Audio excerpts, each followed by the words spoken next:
बिल्लियों को किसी जमाने में एक रहस्यमय और जादुई जानवर माना जाता था। लेकिन अगर आपको डॉग्स पालना ज्यादा पसंद है तो शायद आप यही सोचते होंगे कि सभी कैट्स एक जैसी ही होती हैं, बोरिंग और अपने में मस्त। क्या आपने पहले कभी ऐसी मोगी देखी है? इसके बारे में क्या ख्याल है? नहीं देखी ना, तो कमर किस लीजिए, क्योंकि हम पेश करने जा रहे हैं इस तरह की सबसे रेयर बिल्लियां। लेकिन हमें कैसे पता चलेगा कि कोई ब्रीड रेयर है? तो भाई, कैट फैंसियर्स एसोसिएशन दुनिया में पेडिग्री बिल्लियों की सबसे बड़ी रजिस्ट्री है।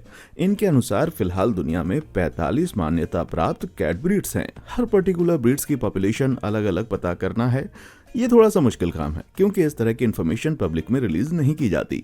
लेकिन हर साल CFA सबसे पॉपुलर कैट ब्रीड उसकी एक रैंकिंग लिस्ट जारी करता है जो उन्हें हर साल रजिस्ट्रेशन नंबर से कैटेगराइज करता है। सीधे शब्दों में कहें तो रजिस्ट्रेशन के नंबर्स सीधे इस बात को दिखाते हैं कि उस साल कितनी बिल्लियां पैदा हुई। इसका मतलब है कि जिन बिल्लियों की रैंक नीचे है वो कम पैदा हुई और बस इसी वजह से वे रेयर हो जाती हैं। तो भैया बहुत हो गया ज्ञान, अब फटाफट शुरू करते हैं किटी फेस्ट। ला पर्म, लंबे बालों वाली, छोटे बालों वाली और यहाँ तक कि बिना बालों वाली बिल्लियां, इन सबको हमने देखा है, लेकिन घुंघराले बालों वाली बिल्ली को देखा है कभी? ला पर्म ब्रीड का नाम 80 के दशक की घुंघराली हेयर स्टाइल पर रखा गया था। आपको ला पर्म जैसी बिल्ली की कोई और ब्रीड ढूंढने से भी नहीं मिलेगी क्योंकि इनके बाल ही कुछ ऐसे हैं। ये लहरदार या फिर छल्लों जैसे या लंबे कॉक स्क्रू जैसे कर्ल हो सकते हैं। कुछ दूसरी रेयर कैट ब्रीड्स की तरह लैपर्म का पैदा होना टैबी बिल्लियों के नॉर्मल बच्चों में अपने आप में हुए एक जेनेटिक म्यूटेशन का नतीजा था। 1 मार्च 1982 को ऑरिंगटन में एक खेत की मालकिन लिंडा कोहल ने देखा कि स्पीडी नाम की एक भूरे रंग की टैबी बिल्ली ने एक खलिहान में 6 बच्चे दिए हैं। उनमें से एक बच्चा बाकी सबसे अलग था। वो लंबा था, बहुत पतला था, उसके बाल नहीं थे और उसके कान थोड़े से चौड़े थे। 6 हफ्तों में उसने क्लासिक टैबी पैटर्न के साथ एक छितरे घुंघराले बाल वाले एक कोट को डेवलप किया। उसने उस बिल्ली का नाम कर्ली रखा। धीरे धीरे खेत के दूसरे बच्चे भी ऐसे ही कर्ली बालों वाले बनने लगे। लोगों ने लिंडा से कहा कि यहाँ कुछ अलग ही चक्कर है। उसने एक ब्रीडिंग प्रोग्राम शुरू किया और अपनी अनूठी बिल्लियों को लापर्म ब्रीड के नाम से मार्केट में उतारा। बस उसके बाद जो भी हुआ वो तो आपके सामने है ही। ये बिखरे बाल के दिख सकते हैं लेकिन उनके कोट हल्के होते हैं और उनके बाल कम झड़ते हैं, मतलब इनको ज्यादा मेंटेनेंस की जरूरत नहीं होती। 2018 तक ला पर्म CFA की पॉपुलर ब्रीड्स में 43वीं रैंक पर है, इसलिए दुनिया की सबसे रेयर ब्रीड्स में से एक है। क्या आप जानते हैं कि बिल्लियों के पास हमारे जैसे अंगूठे नहीं होते? इसके बजाय एक बिल्ली के पंजे पर सभी उंगलियां उनके पैरों से हिंज ज्वाइंट से जुड़ी होती हैं, जिसका मतलब है कि वे चीजों को पकड़कर उठाने जैसे बेसिक काम नहीं कर सकती। और पता है और वे क्या क्या नहीं कर सकती? उस लाइक और सब्सक्राइब बटन को हिट नहीं कर सकती मेरे भाई। चलो आप क्लिक कर दो, मुझे साबित करके दिखाओ कि आप कोई रेनकोट में छिपी हुई बिल्ली नहीं है। टर्किश अंगोरा, जैसा कि इसके नाम से पता चलता है, टर्किश अंगोरा तुर्की से आती है, खासतौर पर अंकारा से, जिसे पहले अंगोरा के नाम से जाना जाता था। ये CFA की 2018 की लिस्ट में 35वें नंबर पर है। ये अपने खास किस्म के रेशमी सफेद कोट से पहचानी जाती है और उनकी खूबसूरती और मधुर स्वभाव के लिए उनको तुर्की में एक राष्ट्रीय खजाने की तरह माना जाता है। 1900 की सदी में तुर्की में अंकारा चिड़ियाघर में इन बिल्लियों को बचाए रखने के लिए एक ब्रीडिंग प्रोग्राम चलाया गया क्योंकि इनकी नस्ल खत्म होने की कगार पर थी। लेकिन 1962 में अमेरिका के कर्नल वॉल्ट ग्रांट और उनकी पत्नी को टर्किश अंगोरा की एक जोड़ी को अपने देश ले जाने की अनुमति दे दी गई। इन बिल्लियों का नाम यिल्डिज और यिल्डजेक था। इससे USA में एक नया ब्रीडिंग प्रोग्राम शुरू हुआ। हालांकि अंगोर की आंखें आमतौर पर चमकदार नीली या एम्बर होती हैं, लेकिन इनकी मजेदार बात यह है कि ये चार्मिंग और रंग की भी हो सकती हैं। इस कंडीशन को हेट्रोक्रोमिया के नाम से जाना जाता है और ये आंखों में मेलानिन पिगमेंट की क्वांटिटी से रिलेटेड है। टर्किश अंगोरा एकदम तेज तर्रार होती है और आपके दरवाजे के टॉप जैसी ऊंची जगहों पर बैठी हुई मिल सकती है। इसलिए अगर आपको इस रेयर बिल्ली को अपने घर में पालना है तो भाई आपको अपनी नजरें आसमान पर रखनी पड़ेंगी।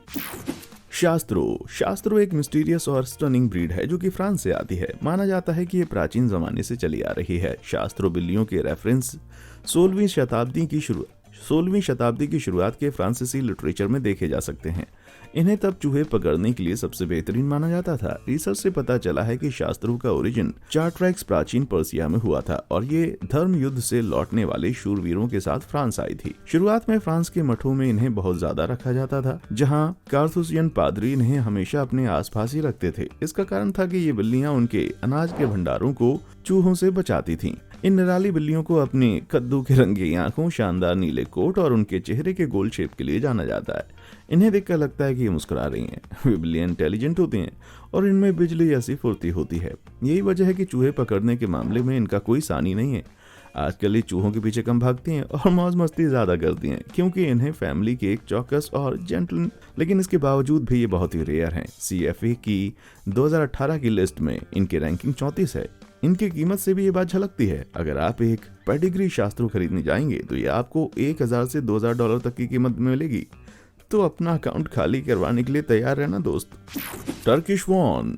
टर्किश वॉन न केवल दुनिया की सबसे दुर्लभ बिल्ली की नस्लों में से एक है, बल्कि ये सबसे पुरानी भी है।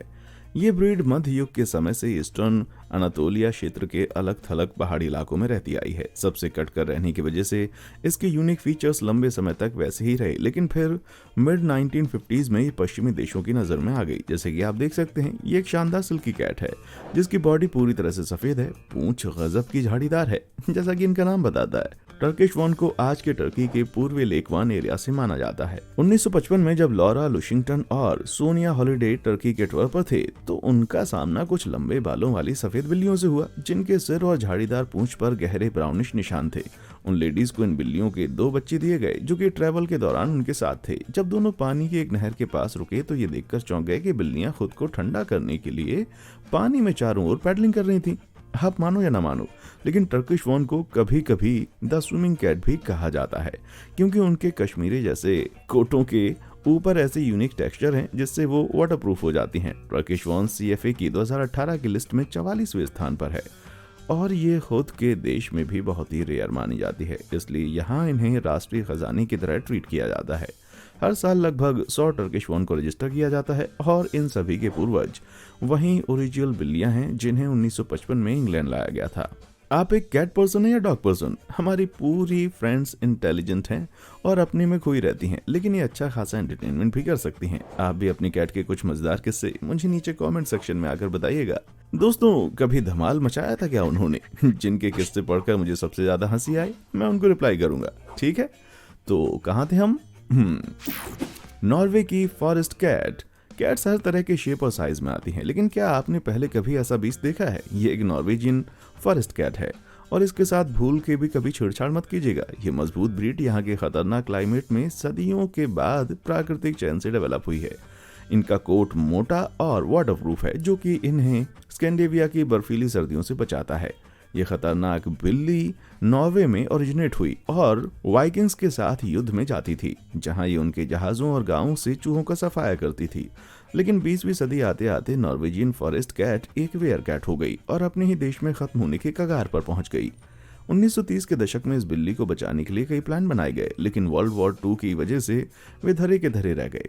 इससे ये ब्रीड खात्मे की तरफ बढ़ने लग गई। आखिरकार 1970 के दशक में नॉर्वेजियंस ने इसको प्रोटेक्ट करने के लिए एक स्पेशल ब्रीडिंग प्रोग्राम चलाया, यहाँ तक कि किंग ओलाफ ने इसे नॉर्वे की ऑफिशियल कैट घोषित कर दिया।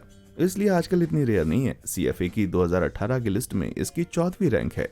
इनकी इतनी बड़ी साइज और कठोरपन की वजह से ये थोड़ी डरावनी लगती है, लेकिन ये ब्रीड बड़ी ही सोशल और दोस्ताना है। चूंकि नॉर्वेजियन फॉरेस्ट कैट बड़ी रफ टफ और जुगाड़ू होती है, ये एक बिजी और एक्टिव फैमिली के लिए एक परफेक्ट ब्रीड है। भाई, अगर आपके पास इतना दबंग बिल्ला हो तो किसी गार्ड डॉग की भला क्या जरूरत है? कोराट। हम सभी ने सुना है कि काली बिल्लियां अपने साथ अपशगुन लाती हैं, लेकिन कोराट इसके बिल्कुल विपरीत है। इस ब्रीड को थाईलैंड में बड़ा लकी माना जाता है, यहाँ तक कि इन्हें विदेशियों को सम्मानित करने के लिए गिफ्ट में भी दिया जाता था। कोराट का सबसे पहला जिक्र ताम्रा म्यू नाम की एक प्राचीन बुक में है, जिसका मतलब है द कैट बुक पोएम्स। ये बैंकॉक की नेशनल लाइब्रेरी में रखी है और माना जाता है कि इसे थाईलैंड की हिस्ट्री के अयोध्या पीरियड में लिखा गया था। ये 1350 से 1767 के बीच का काल था। कोराट के इतने मनमोहक होने की वजह से इनके छोटे बालों वाले कोट का स्टनिंग कलर, जिसको सिल्वर टिप ब्लू के रूप में डिस्क्राइब किया गया है, इनकी आंखें भी चमकदार एमराल्ड कलर की हैं। 1959 में कोराट की सबसे पहली जोड़ी रिकॉर्ड में है, जिसे मिसेस जीन जॉनसन ने अमेरिका में इंपोर्ट किया था। ये उनके हस्बैंड को थाईलैंड के फॉरेन ऑफिस से रिटायर होने के बाद गिफ्ट में दी गई थी। कोराट एक जिंदा दिल पर्सनैलिटी वाली बिल्ली है, जिसे हमेशा सबसे खूब अटेंशन चाहिए। वे जिस परिवार के साथ रहती हैं वो हमेशा उनके आसपास दिखना चाहती हैं। अगर उन्हें ज़्यादा समय अकेला छोड़ दें या उन पर ध्यान ना दें तो वे गुमसुम हो जाती हैं। यार ये तो बिल्कुल मेरी एक्स जैसी लग रही है। कुराट दुनिया की सबसे दुर्लभ नस्लों में से एक है। CFA 2018 की लिस्ट में इनकी 44वीं रैंक है और यूएस में इनका मिलना बेहद मुश्किल है क्योंकि कुराट के होमलैंड थाईलैंड में इनकी ब्रीडिंग पर कुछ पाबंदियां दी गई हैं। लाइकोई वेयरवुल्फ असली नहीं होते हैं, लेकिन वेयरवुल्फ बिल्लियां निश्चित रूप से होती हैं। ये लाइकोई है, जिसको मोटे तौर पर ग्रीक में भेड़िया बिल्ली कह सकते हैं। ये नई कैट ब्रीड एक एक्सपेरिमेंट है जिसे छोटे बालों वाली घरेलू बिल्ली के म्यूटेशन से 10 सालों में तैयार किया गया है। CFA की 2018 की लिस्ट में लाइकोई की रैंकिंग 33 थी। इसका ऑफिशियल अनाउंसमेंट 2011 में हुआ था। ये अनयूजुअल और आधी हेयरलेस होती है। इनके बच्चों के 2 अलग लिटर्स को दुनिया के सामने पेश किया गया था, जॉनी गोबले, ब्रिटनी गोबले और पट्टी थॉमस। इसके फाउंडर्स ने इनकी हेल्थ का गहरा चेकअप किया था, ये जानने के लिए कि इनके अनयूजुअल लुक्स कहीं किसी बीमारी की वजह से तो नहीं है। उन्होंने पाया कि असल में ये एक नेचुरल रिसेसिव जीन की वजह से पैदा हुई है। जैसा कि आप देख सकते हैं, लाइकोई के लंबे नुकीले कान हैं, इस पर फर के छिटपुट पैच होते हैं, जबकि शरीर के अन्य हिस्से जैसे कि आंख, ठुड्डी, नाक और थूथन पूरी तरह से बिना बाल के होते हैं। भले ये दिखने में प्यारी नहीं है, लेकिन लाइकोई बहुत ही वफादार होती हैं और लोगों के साथ अच्छी तरीके से घुल मिल जाती हैं। फैमिलीज के लिए आइडियल चॉइस होती हैं। लेकिन यार बताओ कि तुम्हें भी किसी चिड़चिड़ी बुढ़िया जैसी क्यों दिखाई दे रही है ना? मेन कून के पैदा होने की कहानी इतनी दिलचस्प है जैसे आपने कभी नहीं सुनी होगी, क्योंकि कोई नहीं जानता कि ये कहां से आई है। इनकी बड़ी साइज और पैटर्न वाली झाड़ीदार पूंछ को एक्सप्लेन करने के लिए सबसे फेमस कहानी ये है कि ये घरेलू बिल्लियों और रकून के बीच मीटिंग से पैदा हुई हैं। लेकिन मेरे भाई, ये बायोलॉजिकल तौर पर नामुमकिन है। एक और मिथ यह है कि मेन उन 6 पालतू बिल्लियों में से निकली है जिन्हें मैरी एंटोनेट ने विंगसेट मेन में भेज दिया था। मेरी तब फ्रेंच रिवॉल्यूशन के दौरान फ्रांस से भागने की योजना बना रही थी। लेकिन सबसे लॉजिकल थ्योरी तो ये लगती है कि छोटे बालों की घरेलू बिल्लियां उन लंबे बालों वाली बिल्लियों से ब्रीडिंग करने लगी, जो कि शायद वाइकिंग या यूरोपियन नाविकों द्वारा 1700वीं सदी में अमेरिका लाई गई। इससे मेन कून के पूर्वज उपजे। खैर, जैसे भी ये बनी हो, है तो ये एकदम शाही ब्रीड। इसकी मस्कुलर बॉडी और लग्जूरियस कोट की वजह से ये एक रॉयल बिल्ली लगती है। ये ब्रीड 19वीं शताब्दी के दौरान काफी लोकप्रिय थी, लेकिन 20वीं शताब्दी की शुरुआत में ये काफी रेयर हो गई और होती चली गई। इसकी लोकप्रियता इतने खतरनाक तरीके से गिरी कि 1950 के दशक में ये नस्ल खत्म होने के कगार पर आ गई। फिर इस ब्रीड में नई जान फूंकने के लिए क्लब बनाया गया। आजकल मेन कून CFA की सबसे लोकप्रिय ब्रीड की लिस्ट में टॉप 5 में बनी हुई है। ये बिल्लियों की दुनिया के लैब्राडोर डॉग की तरह हैं। आपको ना चाहते हुए भी इनसे प्यार हो ही जाएगा। वल्कायरी द मेन कून। क्या आप इमेजिन कर सकते हैं कि आजकल की बिल्लियां अगर इन हिलेरियस मध्यकालीन आर्ट की बिल्लियों जैसी होती तो कैसी दिखती? अगर ये डरावनी बिल्ली पेज से बाहर निकल कर आ जाए तो शायद कुछ ऐसी दिखेगी। आप चाहे माने या ना माने, लेकिन ये बिल्ली पर किसी ने इंसानी चेहरा फोटोशॉप नहीं किया है। ये एक असली मेन कून का बच्चा है जिसका नाम वल्कायरी है। इसकी मालकिन है मेन कून ब्रीडर तातियाना रस्तुगुएवा।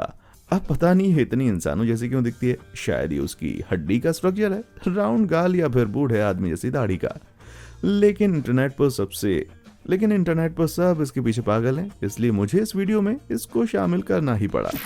पीटर बाल्ड इस लिस्ट की सबसे अजीब दिखने वाली बिल्लियों में से एक है। सबसे पहली चीज जो कि आप देखेंगे वो ये कि इस पर कोई बाल नहीं है और इसके कान बहुत ही बड़े हैं। ऐसा लगता है ये मीलों दूर से एक सुई के गिरने की आवाज सुन सकती है। लेकिन इसके चिकनेपन से धोखा मत खाना दोस्त। पीटर बाल्ड जब पैदा होती है तो इस पर अक्सर एक पीच फज रंग का गहरा सा कोट होता है जो 2 साल की उम्र तक बदल जाता है या मिट जाता है। इसलिए ये मत समझ लेना कि जिन कैट लवर्स को बालों से एलर्जी है उनके लिए गंजी बिल्ली परफेक्ट है। ये एक बहुत ही इंटेलिजेंट और एथलेटिक ब्रीड है। अपनी वफादारी और फन लविंग नेचर की वजह से ये बहुत ही डिमांड में रहती है।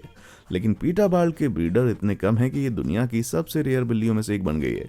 ये ब्रीड असल में ज्यादा पुरानी नहीं है। इनको अभी 1988 में रशिया के शहर रोस्टोव ऑन डॉन में डिस्कवर किया गया था। वहां के लोकल इनको डॉन स्फिंक्स के नाम से जानते थे।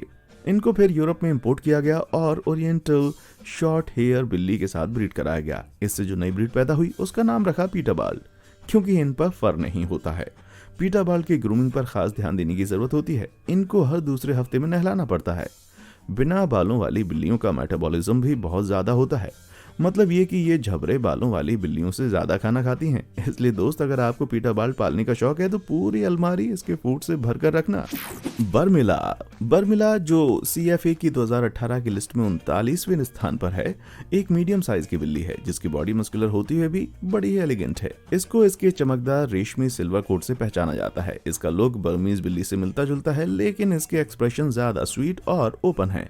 ये ब्रीड पहली बार तब शुरू हुई जब ब्रिटिश बैरोनेस मिरांडा वॉन किर्चबर्ग ने 1891 में अपने पति के लिए एक पेट बिल्ला खरीदा, जो था जेमरी सेनक्विस्ट नामक एक चिंचला पर्शियन। उस बिल्ली को वो खस्सी करवाती इससे पहले उसकी मुलाकात एक नन्ही लेकिन मैच्योर बर्मीज बिल्ली से हो गई, जिसका नाम था बाम्बिनो लिकाक फेबर्ग। एक क्लीनर से बाम्बिनो का दरवाजा खुला छूट गया था। वो निकलकर बिल्ले जेमारी के रूम में घुस गई। आप सोच ही सकते हैं आगे क्या हुआ होगा। जी हाँ, इस मुलाकात से 4 बच्चे पैदा हुए।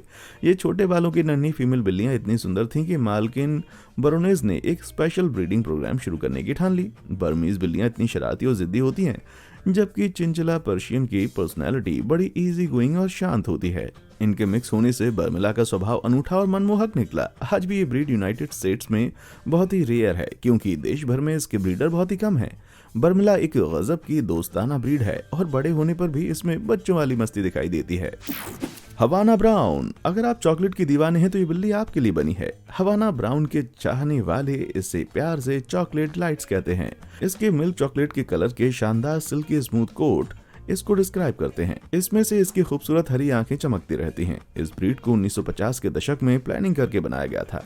इसमें chocolate point seal, point Siamese और थोड़ी रशियन ब्लू बिल्लियों को ब्रीड किया गया था। इन्हें पहली बार एक ऑफिशियल ब्रीड के रूप में कैट फैंसी संस्था की गवर्निंग काउंसिल ने 1958 में मान्यता दी थी।